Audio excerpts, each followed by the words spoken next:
My name is Jordan Belfort. The year I turned 26, I made $49 million, which really pissed me off because it was 3 shy of $1 million a week. We're making a name for ourselves. Nobody knows if the stock is going to go up, down, sideways, or in circles. You know what a Fugazi is?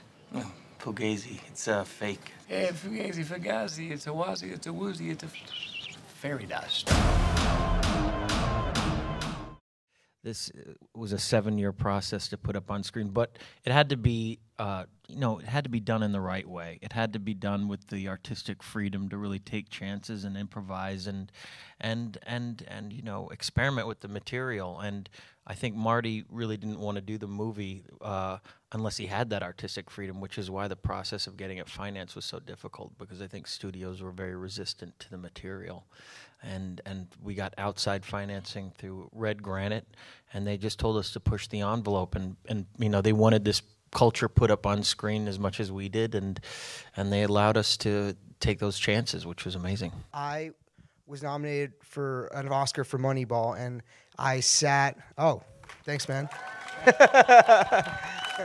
And I sat in front of Scorsese at the Oscars, and I had never met him, and Goodfellas is the reason I wanted to dedicate my life to movies, and I saw it at age 9, which is a weird age to see Goodfellas. Where are your parents? Huh? They were really strict, actually, but with art and film, they let me do whatever I wanted. I was like, I'm not gonna go up to Martin Scorsese and bother him or whatever, and I kept saying that.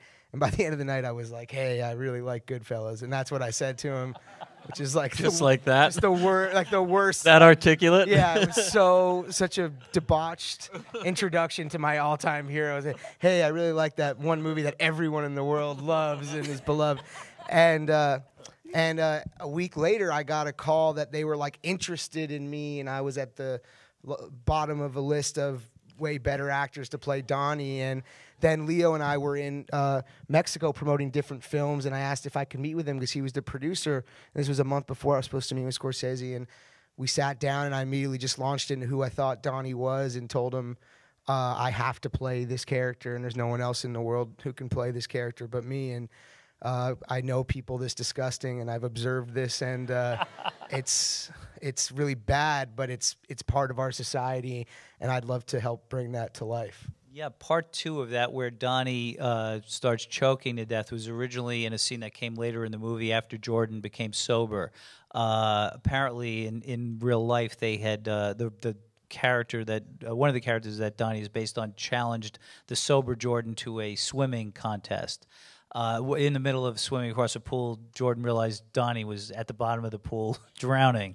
That sequence came much later. In a conference, it was me, Marty, and Leo in pre-production going through the script.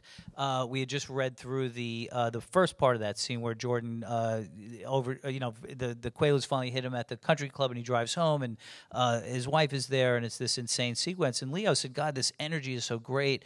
Is there a way for us to keep this energy up? And I'm pretty sure you referenced the sequence in Goodfellas, that crazy day that Henry Hill's character has.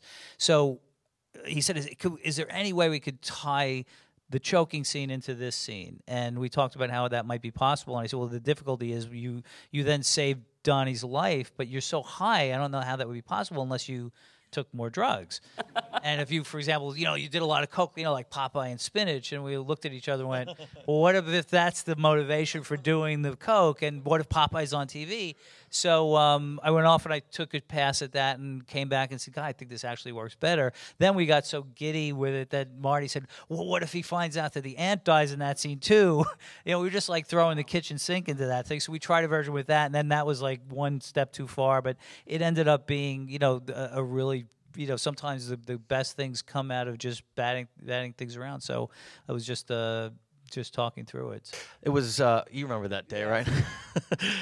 Well, yeah, he had this long tracking shot through the 747, and you just saw the movie. So anyway, there's a small cutaway where Wigwam has a candy G-string, and I was sitting in the back doing my stuff with the women behind him.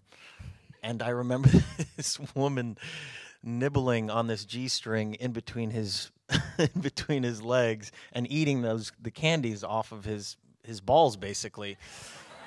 And in between takes, she's got a mouthful of candy. She looks at me and goes, "Hi, Leo. I just want to say that I met you when you were 18 years old. You were really nice. You took a picture with me.